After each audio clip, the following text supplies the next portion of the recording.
kui palju sina näed seda, et noored tegelikult ei saa üldse aru, mis toimub palgaga ja selle tööturuga üldiselt? Oot, et ma olen nii vana, et mul ei saagi olla nii pikki töökogemusi, on ju. Kas nad hindavad seda esimest töökogemust, et see aitab neil eluks valmis olla või see on lihtsalt mingisugune suvaline raha? Nad ei saa, võib-olla isegi veel ei tea, mis asi on miinimumtasu. Töö on hea, nii hea. Kui tööle, siis rõõmuga. Tere tulemast kuulama järgmist CV.ee tööelublogi episoodi. Tänane episood keskendub noortele ja sellele, kuidas noored siis võiksid eluks valmis olla. Ja kes siis ikka külla kutsuda, kui eluks valmis asutaja ja juht Eva-Maria Hanson. Tere! Tere! Nii, aga mis asi on eluksvalmis.ee? Et kui ma hakkasin nagu seda episoodi ette valmistama, siis mul oli selline mõte peas, et eluks valmis, tööeluks valmis, noored ja siis ma jõudsin sinuni. Mis asi on eluks valmis? Sa jõudsid väga õigesse kohta, sest et me tegelemegi sellega, et noored oleks eluks paremini valmis. Kõik sai alguse sellest, et kui ma ise lõpetasin gümnaasiumi, siis ma tundsin, et ma olen 12 aastat kooli pinki nühkinud, aga seda, kuidas tööd leida, arveid maksta, oma netopalka arvutada, nagu ma ikkagi ei oska. Lihtsalt väiksed näited, neid asju on tegelikult palju rohkem. Ja siis me hakkasimegi tegema sellist asja nagu MTÜ eluks valmis ja täna me käimegi mööda Eestit ringi koolides, noortekeskustes, üritustel, projektides, et aidata noortel olla paremini valmis selleks eluks, mis tuleb siis kas teise linna kolimisega, teise kooli minekuga, tööle minekuga ja tekib selline olukord, kus noortel ei ole neid teadmisi, mida neil on selles olukorras väga vaja. Ja siis neil on selline tunne, et neid ei ole eluks ette valmistatud. Nii et me püüamegi siis nii-öelda formaalharidust täiendada selliste praktiliste, päriseluliste teadmiste ja oskuste jagamisega noortele. Ja see on siis eluksvalmis.ee. Ütle mulle, kuhu see asi kinni jääb, sest et meie tööportaalina CV.ee-s toodame päris palju sisu, Haridusamet kindlasti teeb koostööd palju, eks koolides ikkagi mingil määral räägitakse, vanemad, vanavanemad ju räägivad sellest. Miks see info nooreni ei jõua või miks noored ikkagi tunnevad seda vajadust, et midagi jääb puudu ja nad ei ole eluks valmis? Mul on hea meel, et sa seda nii positiivselt näed, sest et kui me sama palju seda tunneks, et seda infot on piisavalt, siis me seda ei teeks, on ju, et ilmselgelt seda on puudu. Ja noored ise ka ütlevad, et seda on puudu, et me oleme teinud küsitlusi ja igasuguseid arvamuste kogumisi ja 75% ikkagi arvab, et seda on vaja koolis õpetada, sest et lihtsalt me ei jõua muidu kuhugi sellega. Ilmselgelt me koolisüsteemi lahkama praegu ei hakka siin ja selle osas on ka palju eriarvamusi, et kas kool saab meid siis absoluutselt kõigeks ette valmistada. Aga ma arvan, et päris suur muutus, mis viimasel ajal on olnud, on ikkagi see, et meie maailm ja ka töömaailm on väga-väga palju muutunud. Ja võib-olla kui 20 aastat tagasi see kooliharidus meid tõesti võib-olla valmistaski natuke paremini selleks reaalsuseks ette, siis täna me elame ju hoopis teistsuguses ühiskonnas.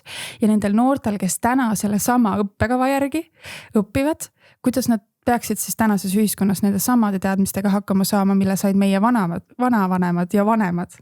No mina tööportaali ja töörahva ja tööturusaadikuna ütleksin seda, et kõik algab ju kogemusest, et meil on vaja ju praktiseerida neid asju, et olla valmis, et nagu lihtsalt teoreetilisest teadmisest niikuinii ei piisa, eks.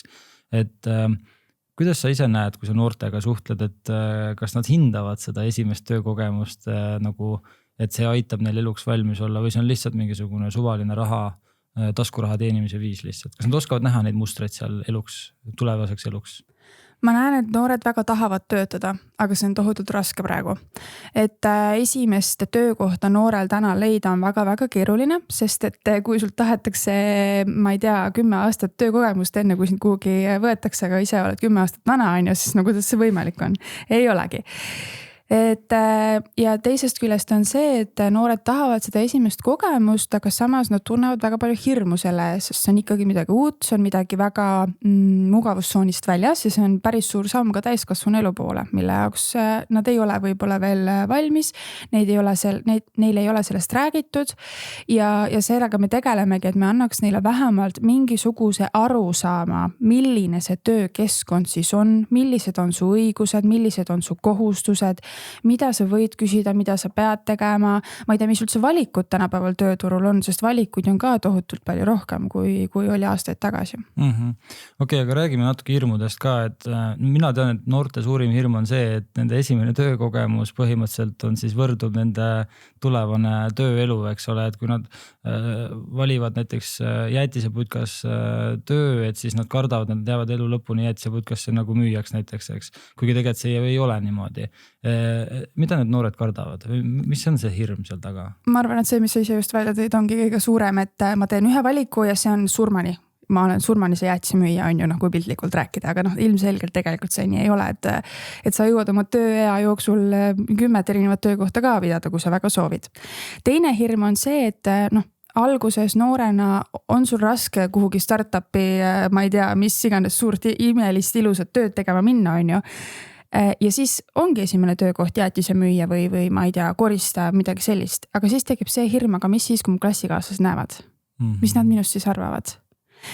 Aga teisest küljest ongi ju see, et kas olulisem on see, mida nad minust arvavad või olulisem on see, et ma teen selle esimese sammu, et ma kogun seda raha endale või mis iganes eesmärgil sa seda tööd on ju nii vara teed. Aga jah, kahjuks on selles noore seas väga oluline see, mida meie inimesed meie ümber meist arvavad ja see on üks suurim hirm. Et on mingi prestiisikamad tööd, vähem prestiisikamad, et mina küll kuskile Circle K-sse näiteks ei lähe, kuigi tegelikult Circle K-sse saad hea müügitöö kogemuse, suhtlemiskogemuse, seal on kindlasti veel väga palju häid omadusi selle töö juures, mida sa saad hiljem oma tööelus rakendada, eks? Ja mul endalgi palju tuttavaid täpselt sinu nimetatud ettevõttes on töötanud ja nad ei kurda väga selle üle, et mis kogemuse ja ka palga nad sealt saavad. Aga jah, et kui sa pead samal ajal mõtlema selle peale, et kas täna tuleb mõni mu klassikaaslane uksest sisse, kas ma pean talle nagu purksi tegema või mitte, siis see on jällegi teisest küljest psühholoogiliselt väga raske. Kas see on nagu erinevates vanusegruppides nagu erinev ka, et tegelikult kui sa juba ülikooli või gümnaasiumisse lähed, ma arvan, et see on natuke leebem, eks, et siis seal ju ainukesed töövõimalused ongi sul mingi vahetustega töö või õhtune töö, sest et päevasel ajal sa õpid, eks. Ja seal nagu väga piiratud ettevõtted, kes sellist tööd pakuvad. Aga kas on mingid sellised nagu erinevusi, kas sa näed nagu noorte seas või räägid noortega, suhtled? Sa mõtled siis just noorte huvi osas? Nagu hirmude osas, et nagu et kas põhikoolis kardetakse rohkem, kas gümnaasiumis see asi nagu leeveneb natukene, aga seal kardetakse rohkem neid valikute tegemised, et kui ma ebaõnnestun selle valikuga, siis jääb minuga kogu eluks või pigem nagu on kõik selline ühtlane? Ma näen, et jah, see vanus on päris hästi korrelatsioonis selle töökoha iseloomuga. Et nagu me enne ka rääkisime, siis sa võib-olla alustad lihtsamatest töödest, mis ilmselgelt ei ole need, mida sa tahad elu lõpuni teha ja mida aeg edasi, seda suurem arusaam sul on, mis sulle üldse meeldib teha ja millest sa oled hea, millest sa võib-olla ei ole nii hea ja mida aeg edasi, seda lähemale nad võib-olla liiguvad päriselt nendele töödele ja tööülesannetele, mis neile päriselt meeldivad. Ja nad oskavad ka öelda ja aru saada, mis neile päriselt meeldib. Et kui ta saabki aru, et mulle ei meeldi neid hot-dog'e teha, on ju, siis ta ei lähe sinna tööle enam, sest et ta tahab ka sellest tööst rõõmu tunda. Et ta tahab näiteks võib-olla hoopis oma ette kaupu komplekteerida kuskil, ta ei taha inimestega suhelda, ta saab nagu aru mingil määral, et mis teda siis ees ootab mingi töö juures. Just, ja siit tuleb ka veel see klausel sisse, et kui ma õpin noorena kiiresti ära, mis tööd mulle meeldivad, siis ilmselgelt lähevad ühes kohas töötamise periood lühemaks, on ju. Sest et ma töötan mitmes kohas, ma saan erinevaid kogemusi, aga ma ei tööta seal aastaid, sest ma tahan kiiresti aru saada, mis mulle meeldib. Aga siis on samas see stigma jälle, et kui järgmine tööandja vaatab, et miks sa seal ainult 2 kuud oled töötanud, et mis juhtus, et kas sa ei sobinud sinna, kas sind vallandati. Et see on järgmine stigma, mis tegelikult tuleb tööandjate poolt, kui me räägime nagu noorte tööhõivest. No noorte puhul üldse nad tegelikult ei tohiks või peaks üldse selle peale mõtlema, sest et nad saavad väga lihtsasti leida selle nagu vabanduse või selle lause, et jah, ma proovisingi erinevaid töid või et ma töötasin seal ainult suvel, eks ole, et see võib-olla on alusetu hirm võib-olla siis, mis on kuidagi kuskilt on nagu läbi kõlanud meediast või kuskilt sisuturundusest näiteks, et pigem tööandjad eelistavad pikaajalisi töötajaid ja siis noored kuidagi panevad võrdusmärgi sinna taha, aga tegelikult see nagu kehtib ainult nagu vanemaealiste kohta, kus siis võib-olla otsitakse selliseid pühendunud töötajaid, eks. Ja see nõuab palju julgust noorelt, et öelda, et oot, et ma olen nii vana, et mul ei saagi olla nii pikki töökogemusi, on ju, ja ka ma olen teadlikult tegelenud sellega, et leida erinevatest tööaladest ja valdkondadest, mis mulle meeldib, et see nõuab palju julgust, et ka nii-öelda natuke vastu astuda või öelda endast palju vanemale inimesele, kes tihti selles tööandja rollis on. Absoluutselt. Aga rääkides ootustest, mis noortel on, ei saa me nagu mööda vaadata ebarealistlikest ootustest, eks, et noored, nagu me juba jõudsime järelduseni, tegelikult tihti tahavad võib-olla liiga suurt ampsu enda esimeseks töökogemuseks, et praktika ja väiksemate ampsude võtmine on palju olulisem kui see, et sa nagu püüdled mingi, ma ei tea, selle kõige suurema tüki poole kohe, eks. Aga ka palga mõttes nagu ebarealistlikud ootused. Kui palju sina näed seda, et noored tegelikult ei saa üldse aru, mis toimub palgaga ja selle tööturuga üldiselt? Ja see on väga reaalne probleem ja väga palju kuulen seda, kui ise käin noori koolitamas koolides koolitustel, et ma olen täiesti reaalselt kuulnud, et alla 3 tonni kätte mina üldse ei hakka mõtlema ka. Et kui sa juba cv.ee seal neid scrollid, neid tööpakkumisi, siis sa ju näed kohe, mis see palgatase on, et panengi filtri sisse, et 3 tonni on ju. See ei ole reaalne. Siis ma püüan neile rääkida, et kõik algab ju tegelikult raha väärtusest. Et ta peab aru saama, missuguse panuse, vastutuse ja töö iseloomu eest, missugust palka üldse Eestis makstakse. Ja ka haridusest loomulikult sõltub see, eks ju. Aga kui neil ei ole seda kogemust, siis nad ei saagi sellest aru saada. Selles mõttes ma isegi ei paneks seda nii väga nagu noorte õlule seda süüd, vaid pigem mõtleks selle peale, et kuidas me saaksime siis noortega rääkida sellest, et mis see normaalne palk tema eas, tema hariduses, selles töövaldkonnas üldse on. Ja loomulikult nad ei saagi aru, et 3 tonni on palju ja nad ei saa sellest aru, sest et nad ei saa võib-olla isegi veel ei tea, mis asi on miinimumtasu. Nad ei tea, mis on Eesti keskmine mediaanpalk. Nad ei tea, mis on nende maakonnas võib-olla selline keskmine tase või valdkonnas nende keskmine tase. Ehk siis see kõik algab sellest, et ta peab natuke uurima, ta peab natukene mõtlema selle peale, et see õhust tuleb 3 tonni, see on ilmselgelt õhust võetud, sest see on ilus ümmargune number ja 3 0 on taga. Et ma arvan, et see kõik taandub selleni, et see noorele peaks andma natuke võimalust ja aitama tal mõelda selle teema peale, vaadata natuke ringi, rääkida inimestega, käia ka töövestlustel ja vaadata, kuidas see tööandja nagu reageerib, kui sa küsid talt 3 tonni kätte. Me juba teame, kuidas nad reageerivad. Ja see on ka üks põhjus, miks tihti noored tööle ei pruugi saada, eks ole, need realistlikud ootused.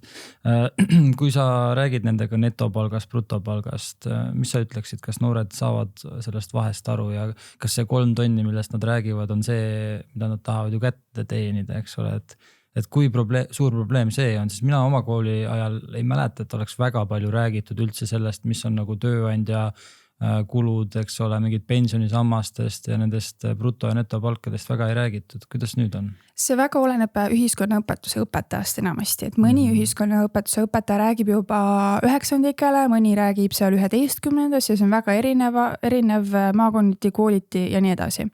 Et selles mõttes tase on väga erinev. Enamasti, kui ma küsin, et kas te teate, mis asi on bruto ja mis asi on neto, siis klassitäiest õpilastest tuleb 1-2 tavaliselt, ma ei stereotipiseerib, aga lihtsalt tavaliselt noormehed alustavad tööeluga varem.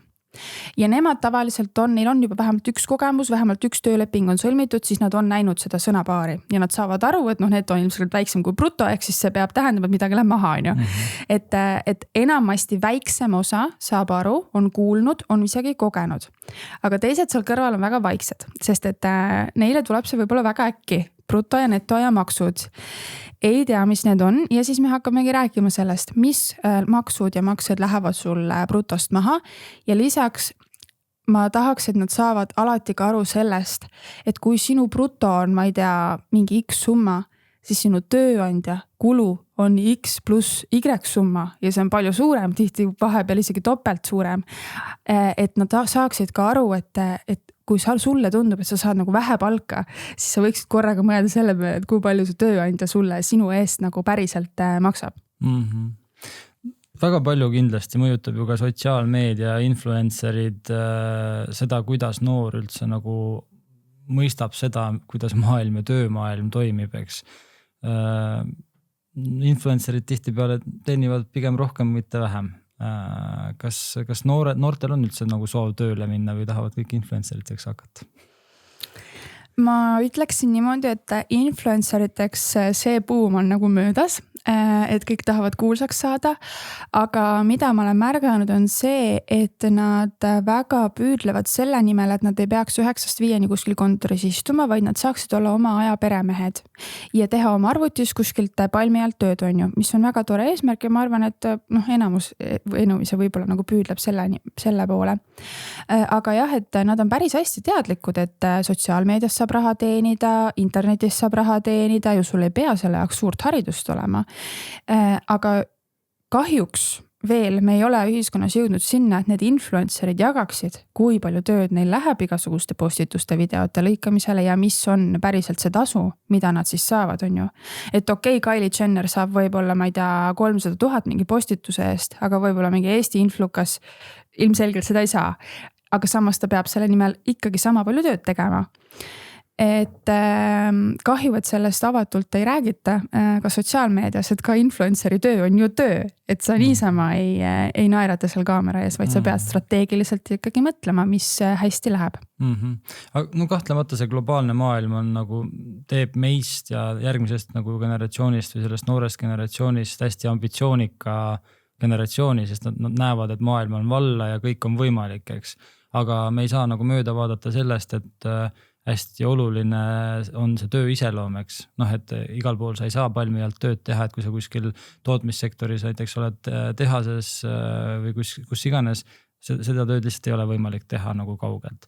Mis on veel mingid asjad, mida noored ootavad nagu lisaks sellele paindlikkusele ja kaugtööle? Et millest nad räägivad? Raha, paindlikkus, et ta on olla oma aja peremees. On veel mingisugused sellised mustrid, mida sa näed? Üks asi, mida ma olen ka hästi palju kuulnud, on see, et sulle peab su töö 100% meeldima. Iga päev on unicornid ja lillekesed ja roosad prillid. No ilmselgelt see nii ei ole. Ma ei ütle, et sulle ei tohi oma töö meeldida, aga on selline nagu stereotüüp, et ma olen õnnelik siis, kui mulle meeldib mu töö iga päev. Iga ülesanne, mida ma teen, on ideaalne ja selles ma olen hea ja see mulle meeldib. Aga siis me jõuame ikkagi ju sinna, et selleks, et sa saaksid teha midagi, mis sulle meeldib, sa pead olema pingutanud, sa pead olema olnud väga distsiplineeritud, sa pead olema ilmselt teinud ka palju tööd. Et tihti nagu arvatakse, et ma jõuan oma unistuste tööni niimoodi jälle nipsust ja esimese korraga. Ja teine asi on ikkagi see ettevõtluse kultus, et kõik peavad olema ettevõtjad, kõigi peab olema OÜ või FIE või midagi, on ju. Et tegelikult see ju nii ei ole.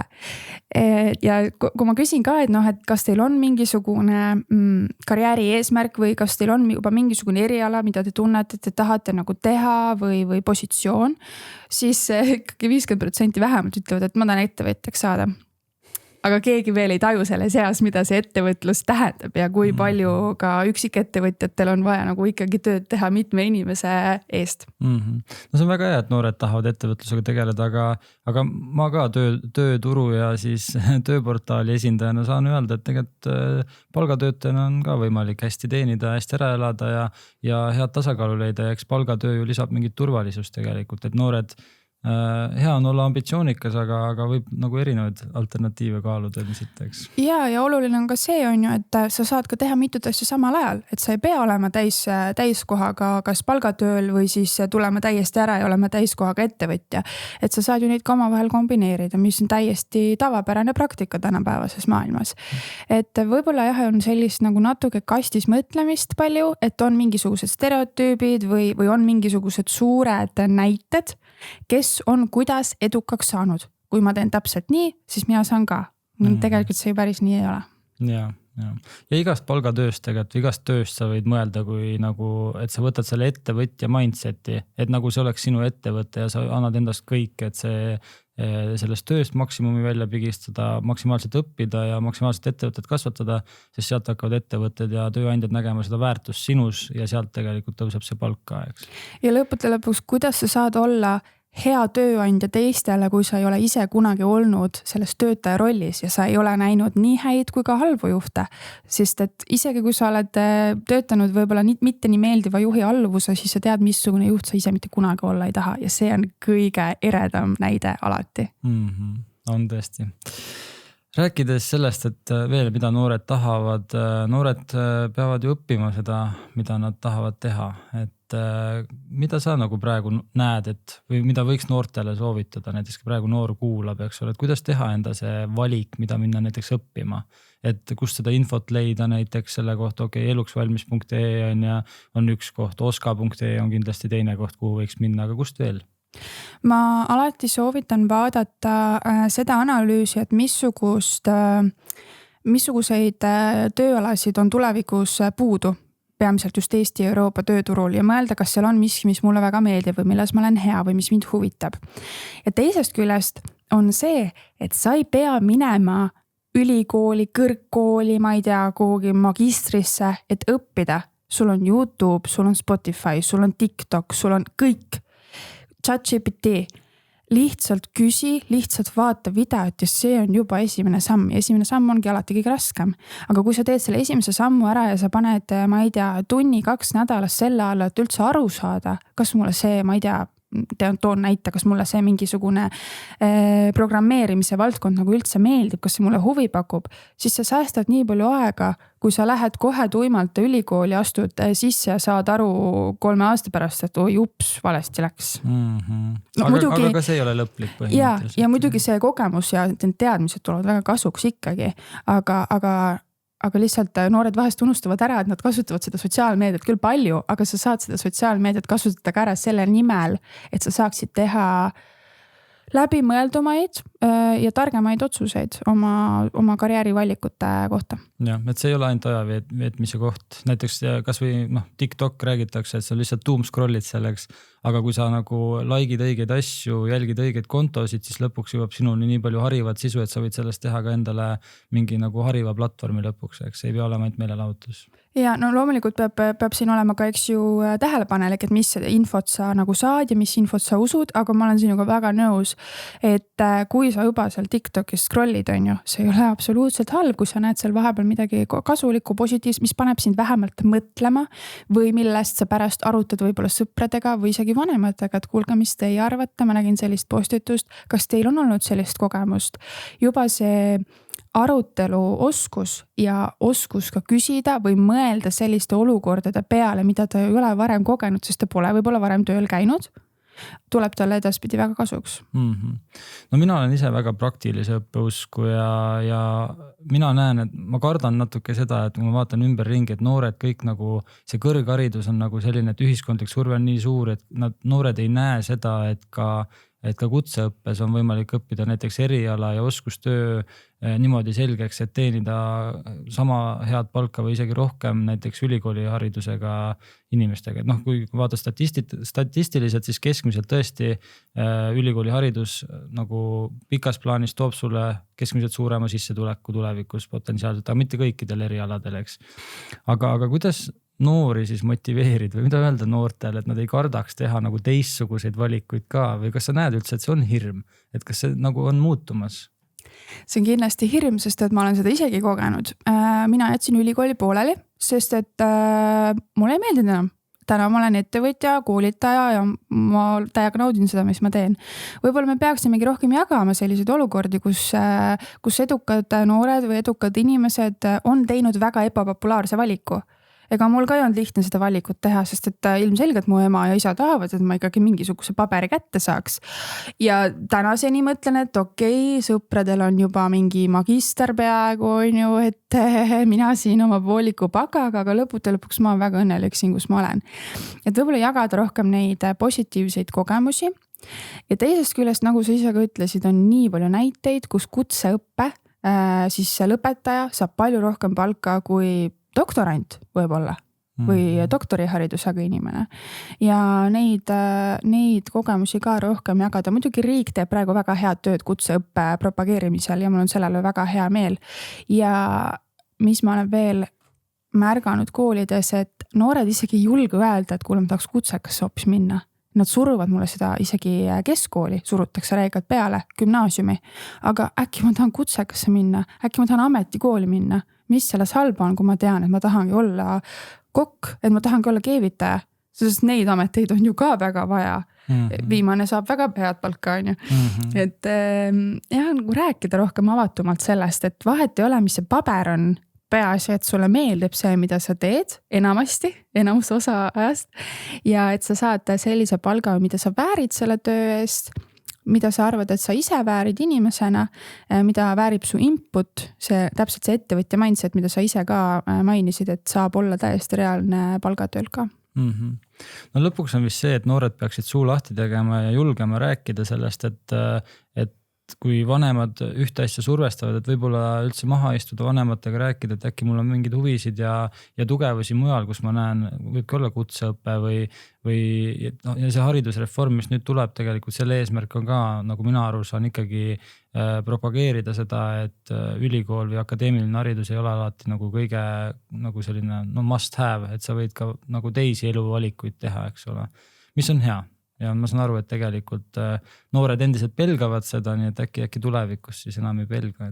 Selle suu lahti tegemise kohta ma ütlen veel nii palju, et kahjuks oleme me täna veel sellises haridussüsteemis, kus on õiged ja valed vastused. Et võib-olla alustaks üldse sealt, et õpetajad, kes te nagu töötate noortega, kes hakkavad varsti tööellu astuma, iseseisvat elu alustama, siis avatud arutelud, vestlused, argumenteerimised, esinemised, analüüsimised, kõige olulisem oskus ka tegelikult tööelus. Kui ma ei oska selgitada, miks ma tegin sellise otsuse oma näiteks otsesele juhile või miks ma arvan, et teeme nii, mitte naa, siis see väga hea mõte võib raisku minna.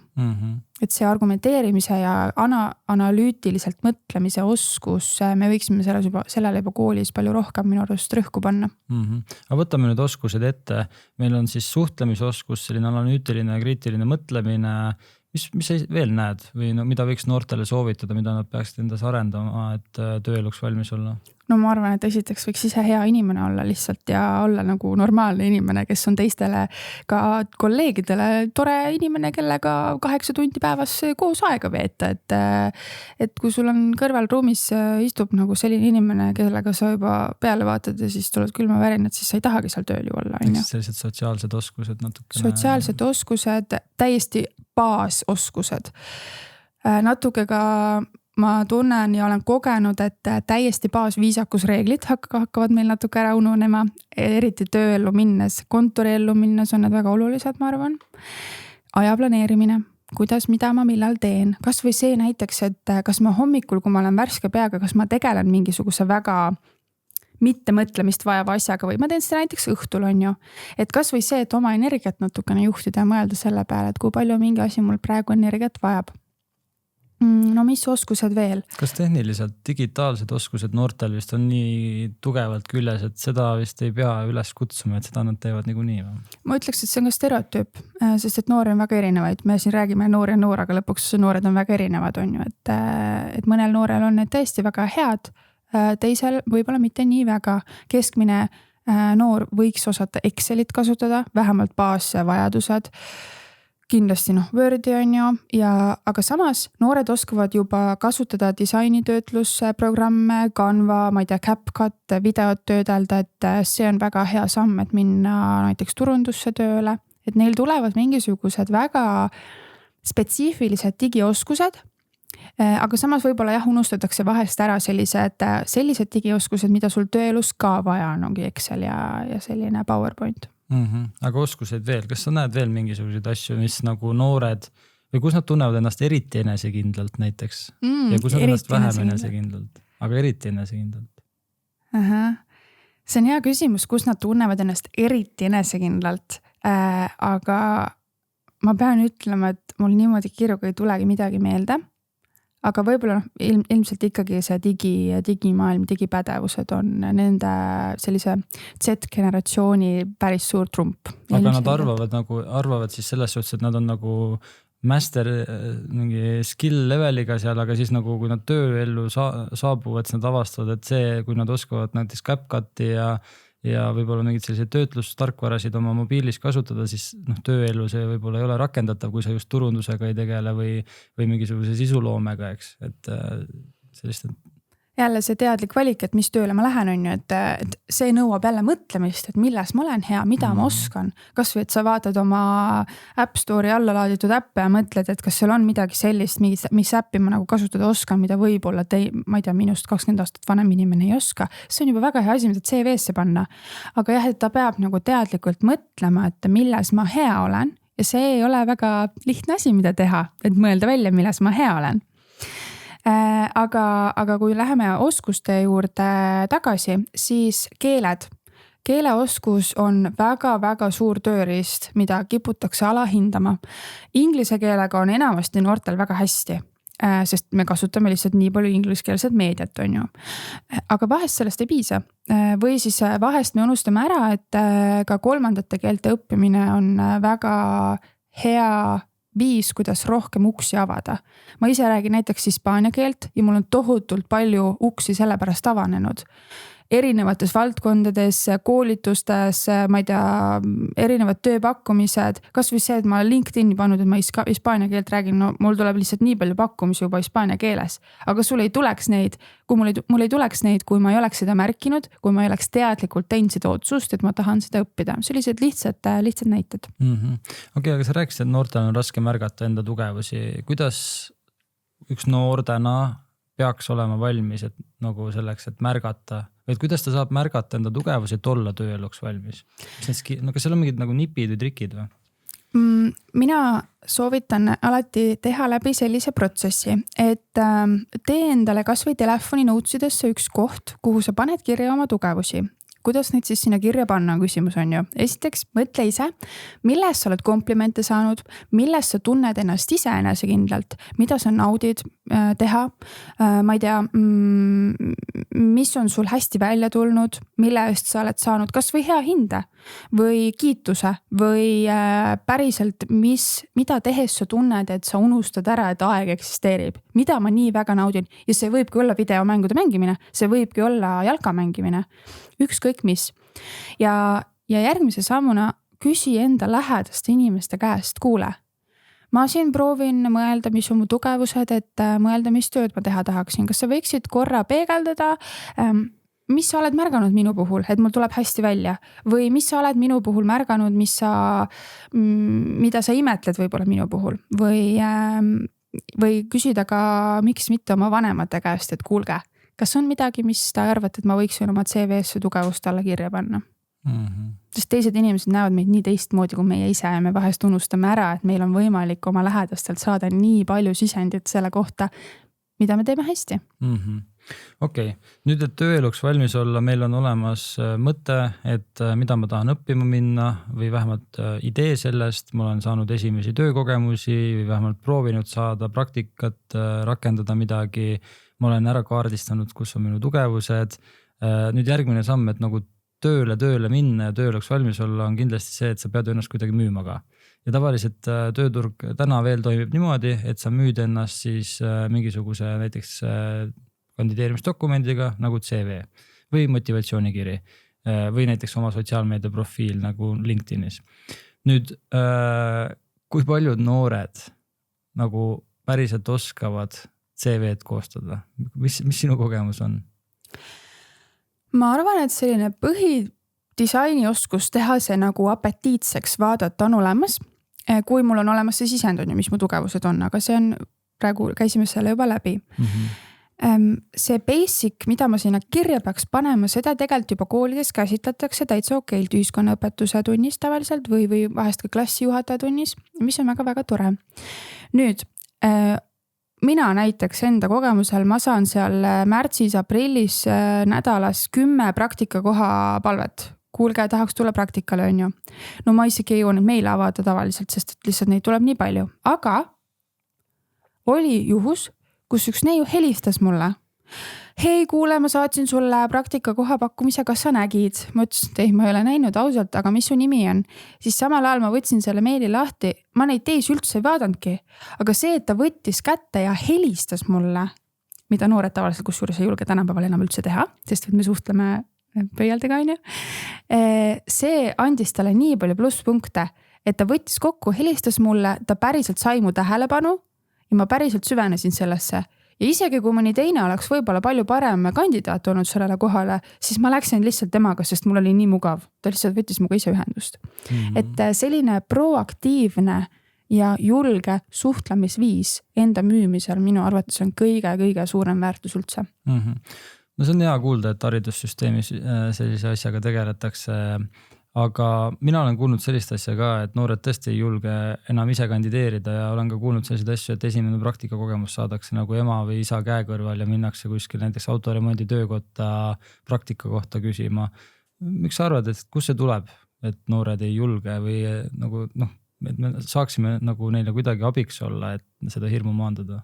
No eks see tuleb ikka sealt, et koolis me saame vastu näppe, kui me aru ei saa või koolis me saame vastu näppe, kui me küsime, et miks see nii on või koolis me saame vastu näppe, kui me kohe esimese korraga tunnis aru ei saa või peame tööd uuesti tegema, sest et lihtsalt meil läheb kauem aega või meil ei jõudnud see päris hästi kohale.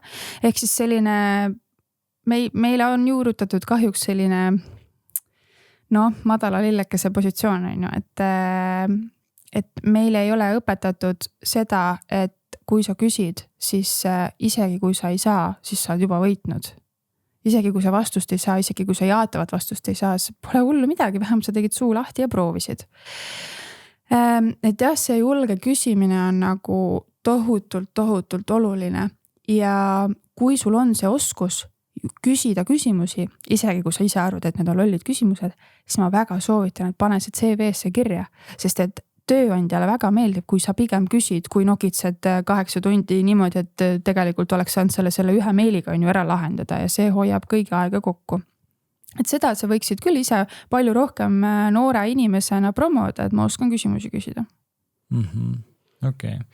Aga veel midagi, miks noored, sa mainisid näiteks seda, et nad ei julge enam helistada või telefonis suhelda, aga mina olen kuulnud, et tööandjad nagu helistavad noorele, tahavad teda kätte saada, et täpsustavaid küsimusi küsida ja lihtsalt noored ei vasta. Et nagu telefon heliseb, aga nad ei julge vastu võtta. Kus see tuleb? Mis need öelnud on? Ja see on tõesti niimoodi. Mul läks endalgi aega, et hakata julgema võõraid numbreid vastu võtta. Sellel on jällegi 2 aspekti. Ühest küljest eks ju see, et me oleme harjunud kirjutades suhtlema, sest lihtsalt me oleme niimoodi üles kasvanud sellises inforuumis. Teisest küljest see, et kas sa tead, kui palju koolides seal kuskil 3.–5. klassini taotakse meil pähe, et ei vasta mingitele võõraste inimestega ei räägi, kui tuleb võõras onu, siis kaasa ei lähe, enne küsid emme käest, kas võib, ma ei tea, mingisuguseid linke ei kliki, kõik millest sa ei tea, on väga kahtlane.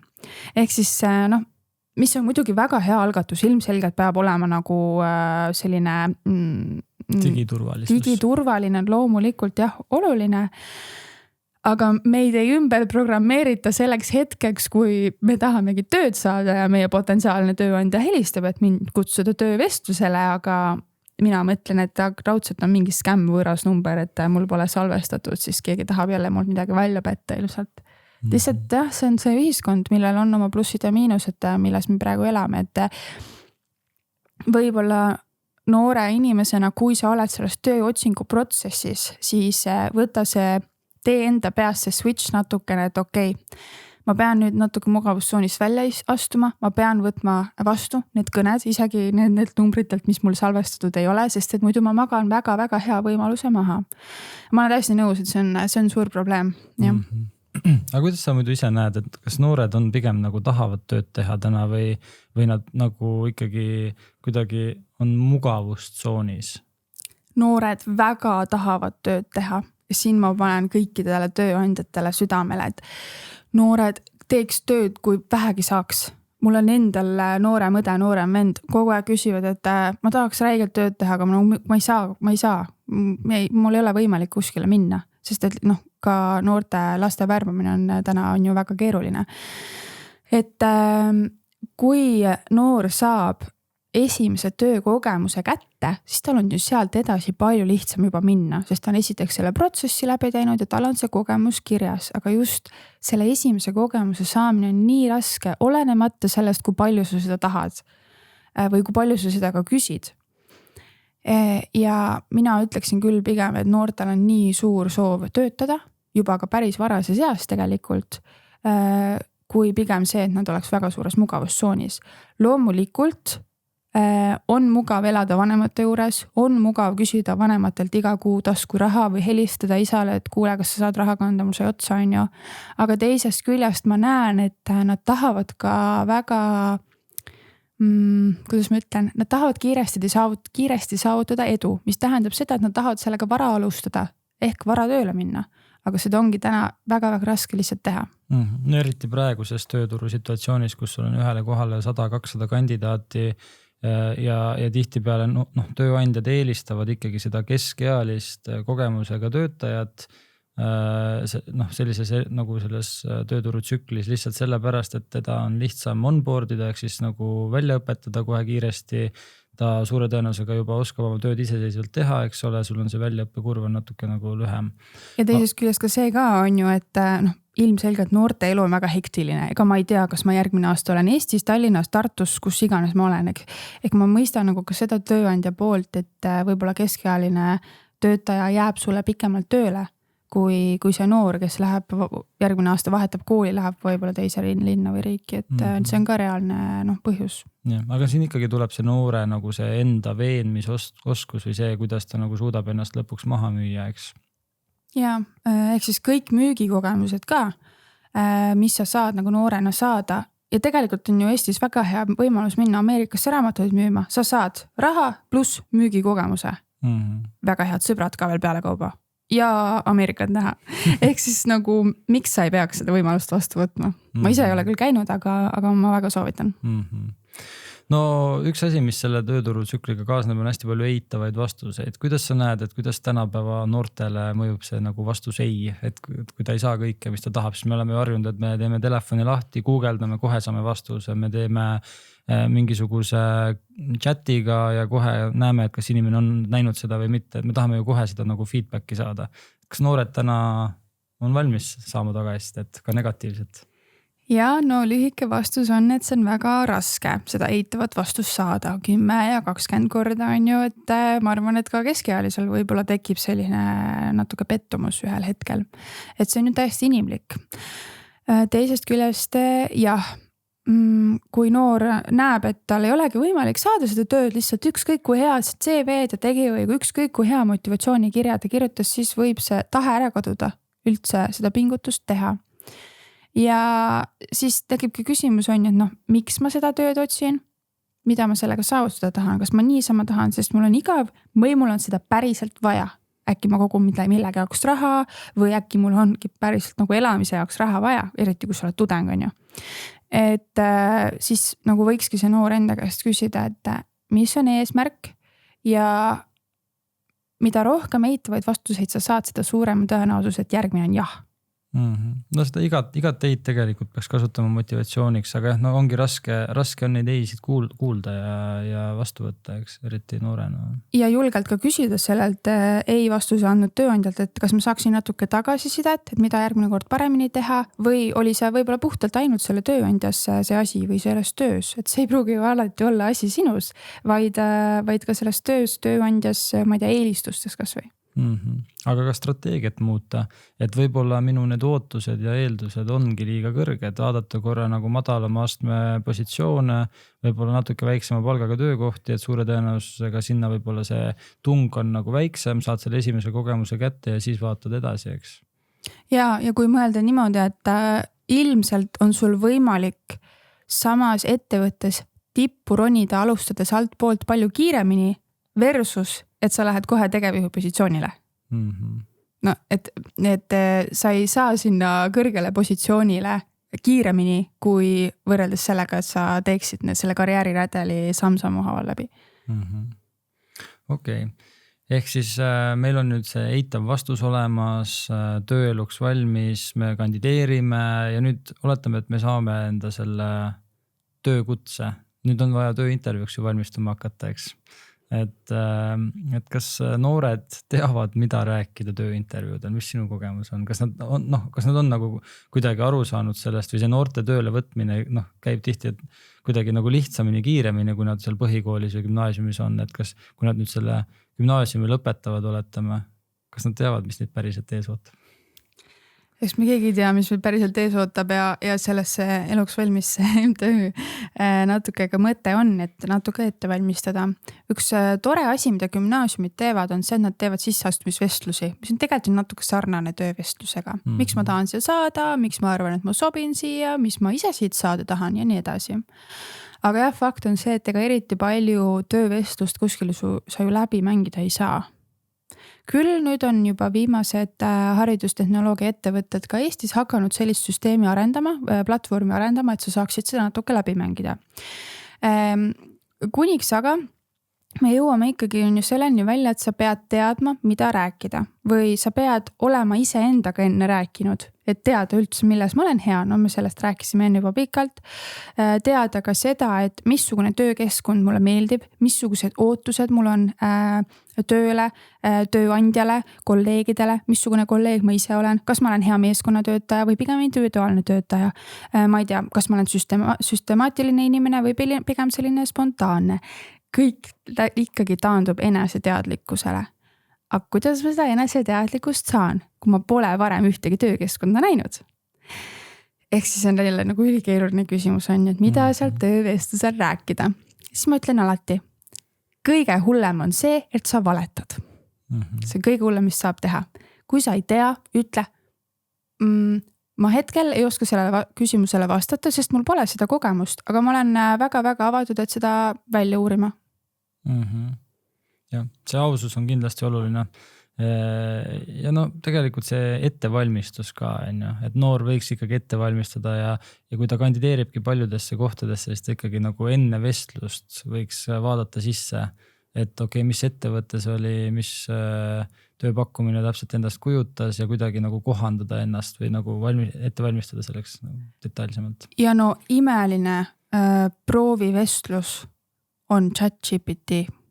Pane talle kas või selle töökoha link või ei tea, mingisugune juhi nimi on ju ja siis ta ütled, et kehastu palun temaks ja mina olen tööle kandideerija, palun küsimult kõiki küsimusi, mis sa arvad, et ta võiks mult homme küsida. Imeline viis. See on väga hea mõte, jah.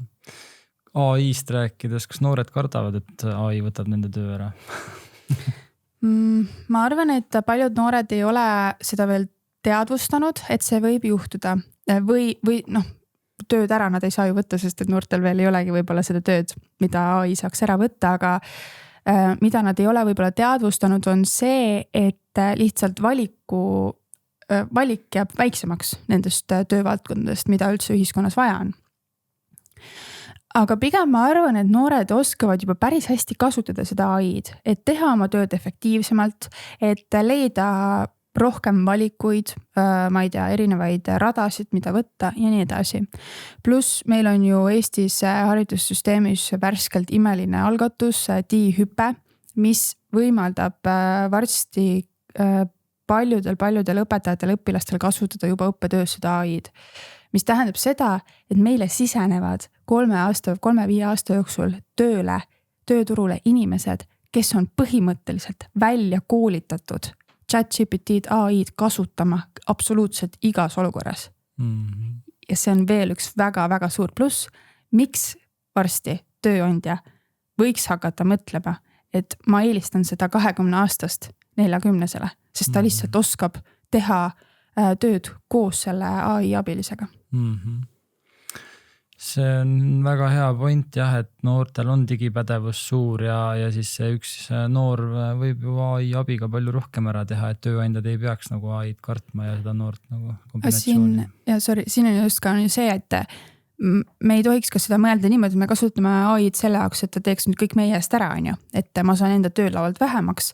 Aga miks ka see D-hüppe eesmärk nii hea on see, et me õpetame õpilased mõtlema metakognitiivselt selle peale, et kuidas ma pean sellele AI-le seda prompti kirjutama, et ma saaksin sealt kätte selle, mis mul päriselt vaja on.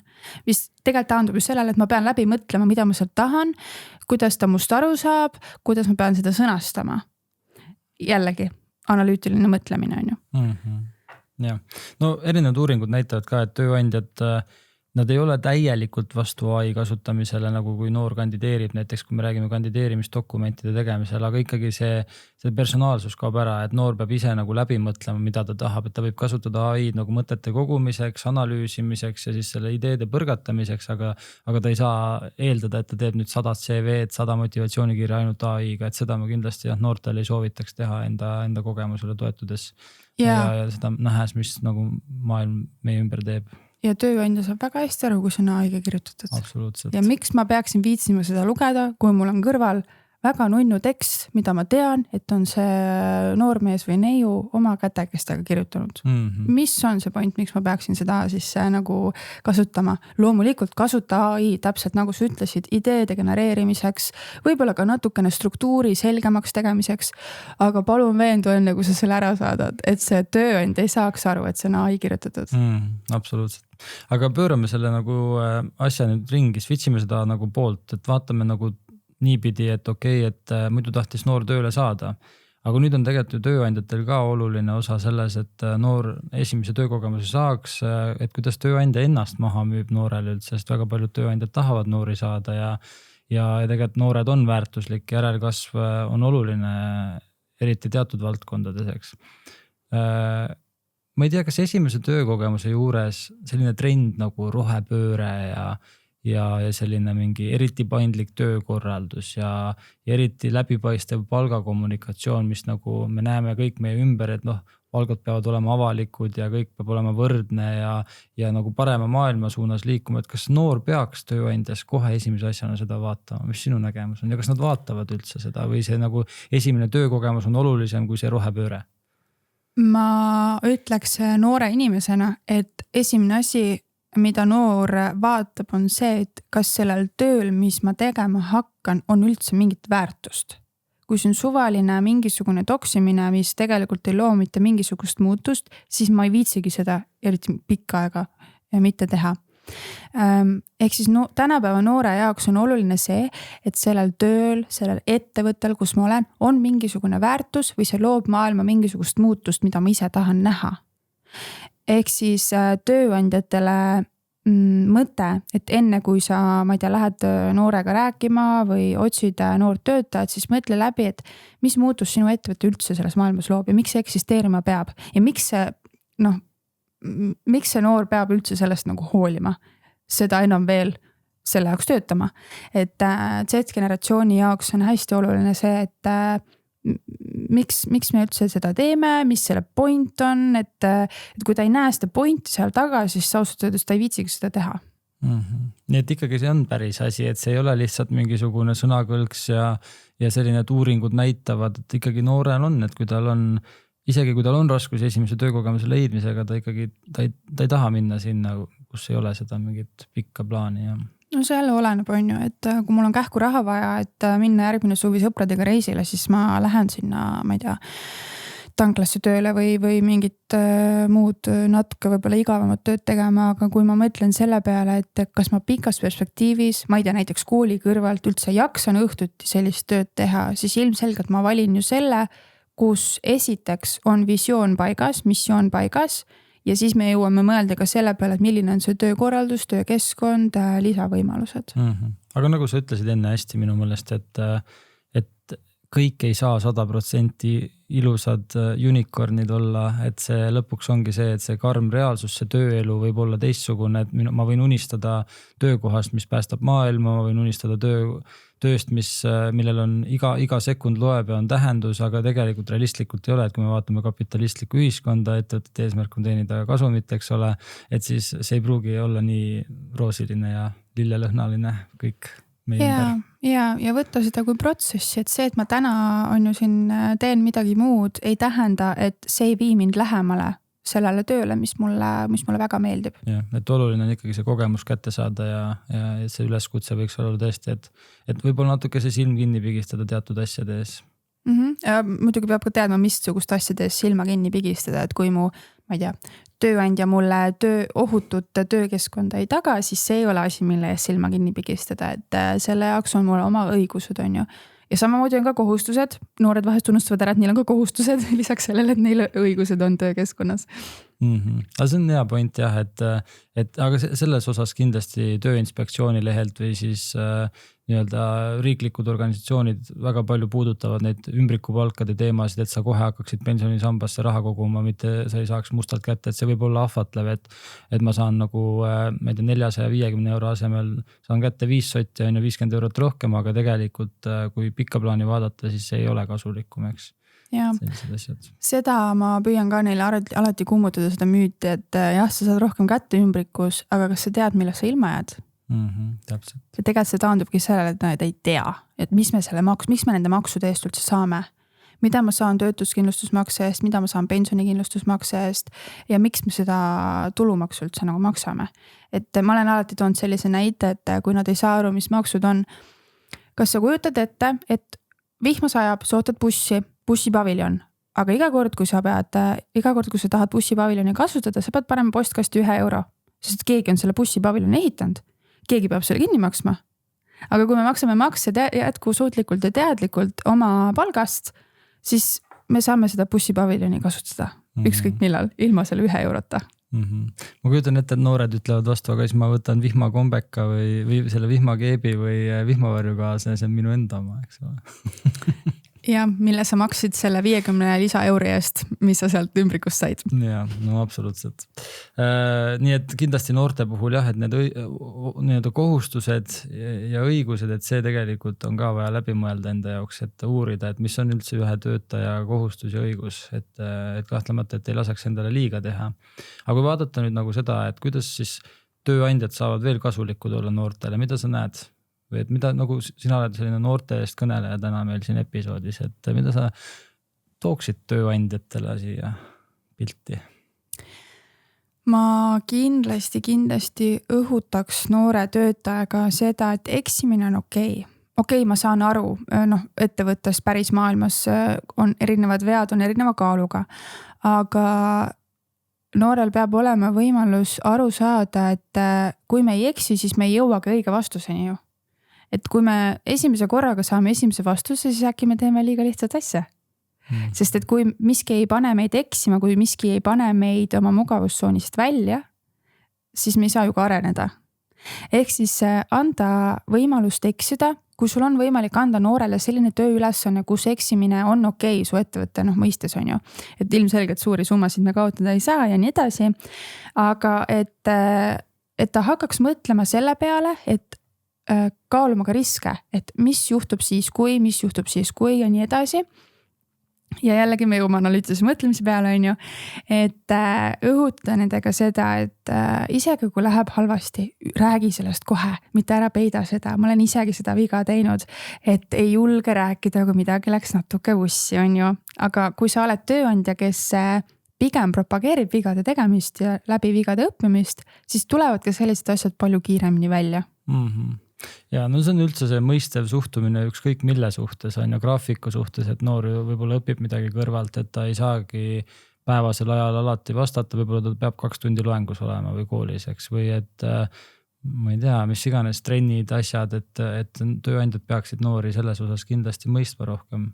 Et esiteks üldse võimaluse andma ja teiseks nagu mõistma, et noored ongi teistsugused, et nägema pigem nagu seda potentsiaali seal taga, et sa võib-olla saadki võtta hoopis 2 noort, kes on väga potentsiaalikad, ühe siis sellise väga tugeva spetsialisti asemel ja kasvatada nendest täpselt sellised spetsialistid, nagu sina tahad ja see võib palju rohkem väärtust luua lõpuks, kui see üks spetsialist suudaks.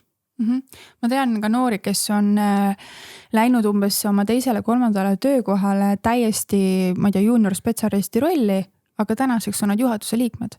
Sest nad on terve selle aja saanud selles organisatsioonis, keskkonnas, eesmärkides kasvada ja nii-öelda kasvanudki selliseks inimeseks, kes on piisavalt nagu adekvaatne, et vastutama selle ettevõttega juhatuse tasemel otsuste eest. Aga selle eeldus on see, et noor tahab õppida, eks ole, et see noortele üleskutse võib-olla on see, et kui sulle võimalus antakse, sa pead ikkagi ennast tõestama, see, et sa nüüd võimaluse saad, see ei tähenda, et see nagu see on see endgame, et nüüd ma sinna jään ja olen superstaar, eks, et siis on vaja, siis see töö alles hakkab tegelikult. Ja see, et sa saad jah vastuse, et tule tööle on alles algus, esimene samm. Täpselt. Aga meie aeg hakkab otsa saama. Ma tahaks sulle sinu käest nagu lõpetuseks küsida sellist asja, et kui sa vaatad nagu koole, noorsootööd või eluks valmis tegemisi ja seda nagu noori tervikuna, et kuidas saaks näiteks riik veel paremini noori toetada sinu hinnangul või nagu vanemad või tööandjad? See nagu grupp tervikuna, see teine pool, on noored ja siis see teine pool. Kuidas nad saavad aidata noori?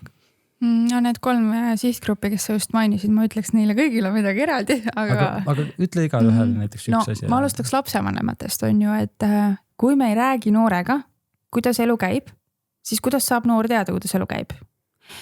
Nüüd tekib see küsimus, aga kui mu laps ei taha teada, kuidas pesumasin töötab või ma ei tea, kuidas ma seda tulumaksu nagu maksan, on ju, siis kuidas ma seda talle räägin? Aga siis taandub kõik sellele, et ole ise eeskujuks, tee neid igapäeva toiminguid hästi avatult ja kas või suures toas köögilaua taga, et tal on vähemalt võimalus näha seda, kui ta tahab. Ja lõppude lõpuks, nagu juhtus minuga, tahtsin minna üksinda elama, helistasin ikka 6 korda päevas emmele, et mis need veenäitudega on ja nii edasi, siis ole lihtsalt avatud ja ära pahanda, kui ta aru ei saa. Sest kuidas ta peab asjast aru saama, kui ta teeb seda esimest korda. Me kõik elame seda elu esimest korda, on ju. Siis kui mõelda kooli peale, siis ma siin mingit lihtsat lahendust lühikest ei ole kahjuks, ma arvan.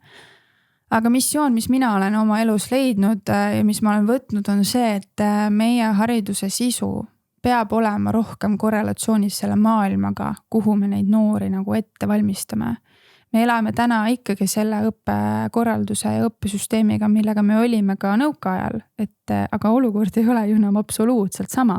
Ehk siis ikkagi mõelda natuke ümber, mida me õpetame nendele noortele, mis meetoditega me õpetame seda neile ja nii edasi. Ja ma ütleks, et noorsootöö ja noortekeskused teevad juba väga head tööd selle analüütilise mõtlemisega. Nad korraldavad väga palju projekte, noored korraldavad ise üritusi. Kuigi seal on see probleem, et seal on aktiivsed noored, on ju. Et noortekeskusse lähevadki sellised noored, kes tahavad ise midagi teha, kes on juba midagi teinud, kes tahavad õppida ja areneda. Aga nende noorte jaoks on see ideaalne viis, kuidas midagi teha. Aga see probleem vist ongi see, et kuidas kaasata noori, kes ei ole nii aktiivsed, kuidas neid tööeluks ette valmistada, kes võib-olla on passiivsemad ja ei tahagi nii väga kohe tööturule naasta. Eks jah, psühholoogia ütleb, et me ei saa aidata inimest, kes ei taha abi, on ju. Aga lõppude lõpuks ta sinna jõuab ja siis tal peab olema võimalus seda infot kuskilt saada ja selle jaoks me eluks valmis ka hästi palju tööd teeme, et kas või TikTokis videoid erinevatel teemadel, et kui tal on vaja teada, ma ei tea, mis asi see, ma ei tea, tulumaks on või kes on libamaakler ja sellised asjad nagu, et ja mida sulle Google ei ütle lihtsalt ja lühidalt, et siis me väga teeme selle nimel tööd, et see noor saaks selle info ikkagi kätte. Okei, ehk siis meil oli kolm asja, meil oli siis koolid, noorsootöö, nii-öelda siis tööandjad, aga eluks valmis, ma saan aru, siis põhimõtteliselt keskendub on ja mitte ainult töömaailmale, te ikkagi teete kõike, eks? Kas on mingid teemad, mida te üldse ei puuduta ka või ongi kõik 360 kraadi terve elu käite läbi noore jaoks? Me püüame ikkagi hoida sellist väga elu terviklikku teemade jaotust, et alates seksist kuni ongi tuludeklaratsioonil ja kõik, mis siin vahepeal jääb. Ja räägime sellest noorte keeles niimoodi, et nad julgevad küsida, sest et sorry, aga seal on vahe, et kas ma küsin 60-aastaselt õpetajalt, kuidas kondoomi peale panna või 23-aastaselt seksuaaltervise lektorilt, on ju. Et see vestlus on hoopis teistsugune. Me püüame väga propageerida seda, et noored, kes on juba midagi kogenud, kas või neil on mingi töökogemus, lähevad kooli ja püüavad nendele veel noorematele noortele seda kogemust edasi anda.